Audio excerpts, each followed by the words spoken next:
All right, guys, I do have a story for you, but before I get to that, I just want to nail something down real quick. I'm getting a lot of complaints from people that say, you talk too much. You talk to the police too much. Well, that's my style. I've tried to change. I'm not, and I can't. I'm not going to change. Trying to get me not to talk is like trying to tie my feet together and tell me, okay, take off running. I can't do it. I got to talk. That's my style. That's my personality. That's how I do my audits. You do you, boo-boo. But I'm going to give you a quick, for those of you who may be new and not understand, here's a quick way in which I do.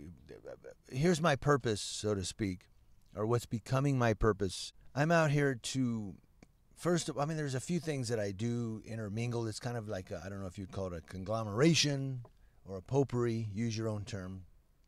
But I do accountability activism, like I keep everybody accountable.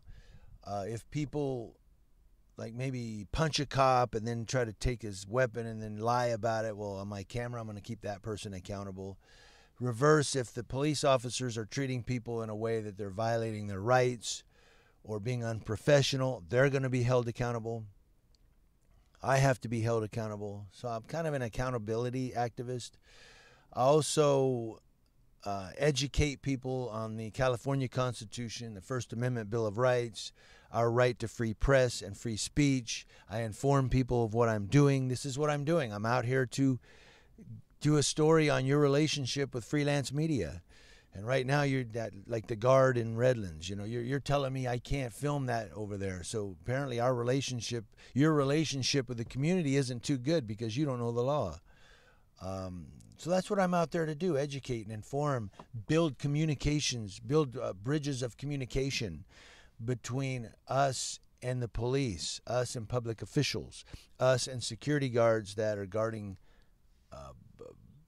government facilities that would tell you what you can't do when you were legally doing a constitutional protected activity.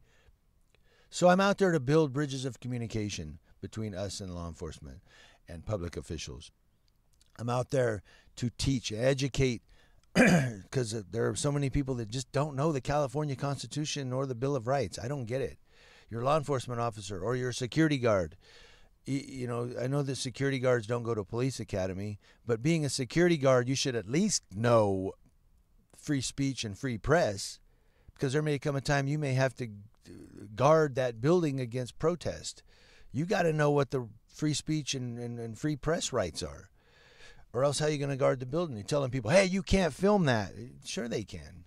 So I digress, but that's kind of why I'm out there. So why do I talk a lot? Because that's what I'm doing. I'm educating, I'm informing, I'm building bridges of communication, and that's what I'm doing. As you've seen in a couple of videos of mine, or maybe a few of them, that if people get tyrannical or unprofessional, I can turn it and I can step it up. And at that point, I say, you know what? Obviously, education and information aren't working. Let's go to accountability. Let's keep this person accountable and say, look, what you're telling me is bull. You're lying to me. Stop it. You don't know the law. And I try to educate them. So, yes, I'm going to talk on my videos. It's what I'm going to do. It is. So get used to it. Hopefully, you will get used to it. A lot of the people that criticize my audits, I notice I'll go to their YouTube channel. They have zero content. Zero. It's like you never stepped on a football field, but you're trying to tell the quarterback how to throw the ball or how to scramble. Well, you've never stepped on a football field. You don't know what you're talking about. So until you go out and do audits and put videos up, I mean, you know, High Desert Community Watch, Felipe Hemming, News Now Houston, California Guardian, any one of them tells me what to, you know, I'll take to heart what they say because they get out there and they do it. They have content to back it up. People with zero content on their channel, you don't have anything to back up what you're saying. I don't know if you even know what you're talking about. That said, let's get to our story. I talked a lot. Sorry, I do talk a lot, guys. Get used to it. In Athens Clarke County, Georgia, the police there responded to a domestic call. And apparently, I'm going to run you through this really quick, the synopsis of it. I'm just bringing it to your attention so that you can go and click the link below and read the story for yourself or watch the little video in there. Now, I've watched the video. It's about 5 minutes long. It'll give you the whole story. But I'm going to run through the video real quick, and then I'm going to bring something up, and then I'm going to let you go watch it. So watching the video, the police responded to what sounded like listening to the police, listening to the ladies that are off on the side. It sounded like a woman went over to meet this guy to fight with him, and they got into some type of argument or some type of dispute, altercation. He ended up holding her maybe by the throat because they got him for strangulation. They said that's kidnapping, one of the officers said. So maybe he held her by the throat, wouldn't let her go. But anyway, he's getting arrested because he put his hands on her. So he's going to be arrested for that. This 10-year-old kid is just going batshit crazy. He's running around, hitting on people, screaming, starts hitting on the police officer. The police officer tries to restrain him. And then you see the kid in the air as they both go to the ground. Somebody in the article, if you read it, was quoted as saying something to the effect that the kid went midair at the officer against the patrol car, and they both went to the ground.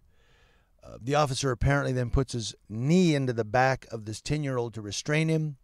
At that point, the kid finally calms down. He's like, yes, sir. Yes, sir. Yes, sir. And he lets him up. Then lets him go to the police car and reach through the window to get his father's phone. It looked like either a Samsung or an iPhone from his father. So at that point, the women are going crazy. The officer starts pushing them back. That's the video, and go watch it. I don't really know if the police did anything bad here. I don't know. I'll let you guys draw your own conclusions, but this kid needs... I'm sorry. I know a lot of people are against physical disciplining a child, corporal punishment. This kid needs the belt. I'm sorry. This kid just needs a paddle on his ass, and it'll settle him down. He has no... I mean, if the parents and the adults there can't control this kid, he's out of control. You gotta fix this. If you don't nip it in the bud now, this kid's going to be on his way to jail by the time he's 25. That's my opinion. That's not fact. It's just an opinion. But so I the cops, I think, were right. Obviously, the kid started showing respect and saying, yes, sir, yes, sir. So the officer did something right in restraining this child to bring him back to respecting adult authority. But there's one thing I want you to know. If you watch the video towards the end, when he's pushing the ladies back, the one cop or a second officer gets into the body cam and says something to the cop. I can't make out what he said. If anybody can make it out, put it in the comment section below. He says something and I can't make it out. But it's interesting to note how that officer got into the face of the other officer and says something and then goes to the ladies and says, I'm just trying to have a discussion here. Did that officer correct his partner? I want to know, guys. Did he correct his partner? It sounded like it. News Now Ukaipa, keeping you guys informed. I have little time and a lot of information, and I think I got it out. Talk to you guys later.